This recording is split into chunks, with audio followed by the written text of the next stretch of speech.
Scott Murphy, our great congressman.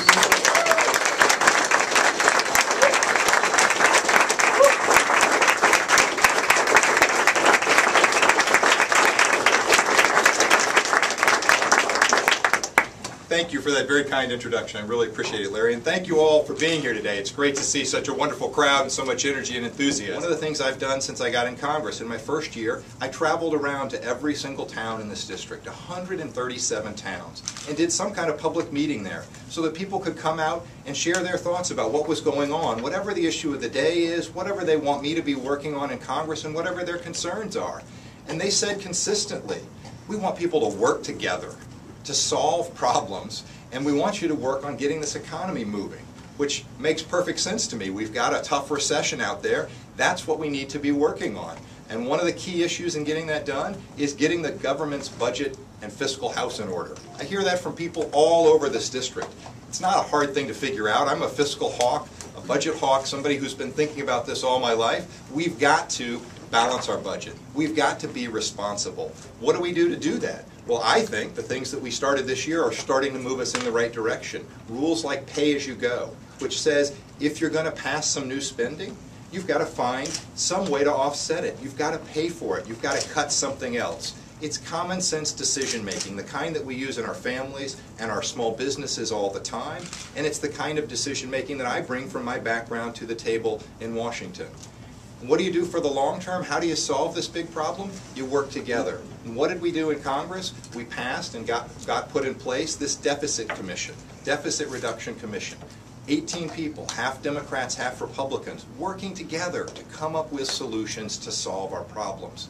That's what I'm excited about being part of. That's what we're trying to work on in Washington, and that's what we've got to do to get this country moving. Now, the other piece of this is how do we get this economy moving? For me, there's a couple facets to that, and a lot of you have heard me talk about this. One of the critical things we do is we get government out of the way. There are a lot of places where small businesses, like the kind that I ran, run into red tape and bureaucracy and rules that are out of date that slow us down. I just got rid of one of those last week. I'm proud to be part of passing the Wall Street Reform Bill. Many of you are probably excited about that.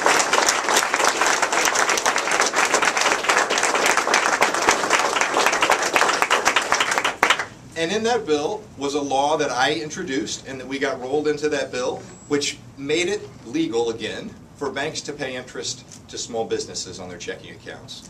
80 years ago, we passed a law to make it illegal for banks to pay interest to small businesses on their checking accounts. It made no sense. It's been around for 80 years. No one even remembered why it was on the books, but it was. Some of the banks didn't want us to take it off the books, but it's just allowing the free market to work. It's getting government out of the way. We didn't need a rule about this. If the bank wants to pay interest, they can. If they don't want to, they don't have to. Let competition work. That's the way you get them out, get rules and government out of the way of your small businesses. This kind of stuff that I saw as a small business person. Now, there are other places where I think you absolutely have to have government supporting and helping. Where's that? That's in our education. Education is not going to happen without public investment and public support. And we aren't going to have innovation and the 21st century jobs that we need if we don't have a strong educated workforce. That's one of the great things we've got here in New York. We're very successful. We've got to continue to invest. As knowledge grows, we've got to double down on this. This year we did some of that. We invested in our community colleges and higher education loans, but we've got to continue to do that. So one of the pillars for me of what government can do to help our economy is investing in education. Now, that's part of my Renew Upstate New York plan. Second pillar is infrastructure. Absolutely critical. Our small businesses can't grow and flourish without infrastructure. What's that mean? It means people like Preston Jenkins I see over here in Moreau, who's working on water and sewer infrastructure. He's the supervisor and he's working hard on those projects, and we're working with him to come up with the funds to put those things in place, because your businesses need water and sewer infrastructure before they can grow. And I think we're going to get that done in Moreau, and we're going to see that continue to drive us forward.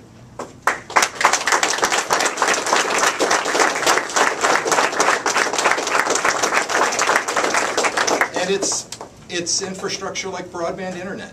There's a goat farm up in Thurman that I visited on my travels around this district, where they had the opportunity to get in the Williams-Sonoma Christmas catalog and get all the orders from that, and it grew and grew, but they couldn't get internet access. They could only get dial-up. It turned into a 5-hour-a-day project just to download the orders.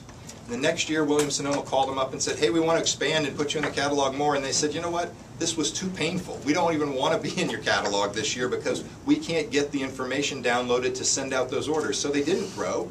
They just stayed the same size. That's infrastructure that it makes sense to have the government investing in, to have public dollars driving that internet all over our district to all the areas that we don't have coverage, and then let the small businesses like the goat farm up in Thurman do their thing and grow. That's where you're going to get your job growth, is those small businesses, but we can provide that infrastructure for them.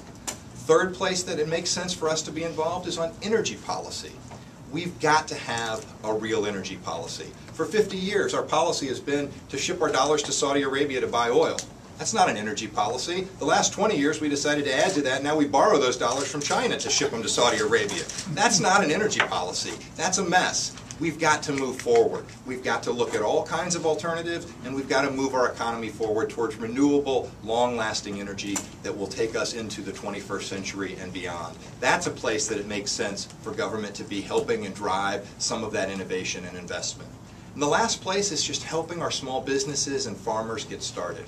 The SBA program has been an incredible boon during this economic time. We've doubled the loans in the SBA program this year from where it was before the crisis started, and so many small businesses get help.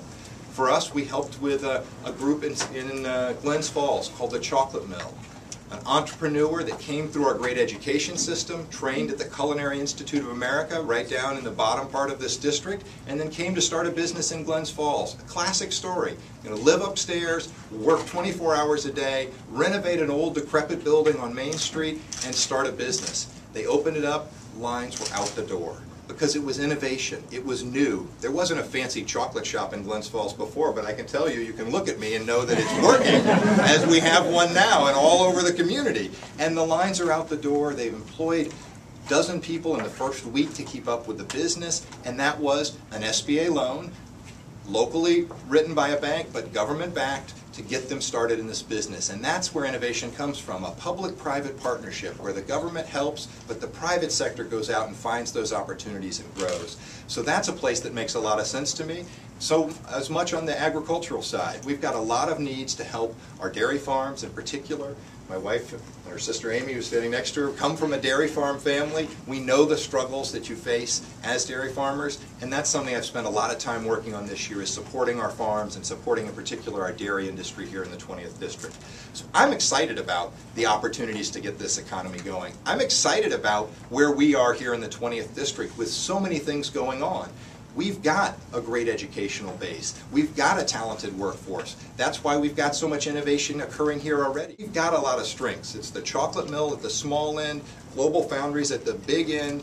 We've got companies of all sizes in between, and we've got more that we can do to help our people like our little goat farm up in Thurman with the infrastructure they need to be able to flourish just like our chocolate mill is in downtown Glens Falls. So I'm very excited about where we're going. There's a lot of work to be done, but I'm also very excited to have the support of Democrats and Republicans and independents here in this room, people who are looking to solve problems and to use the skills like I do that come from building businesses and growing families in our communities to do that at the national level and to impact this whole country. So I appreciate everybody being here.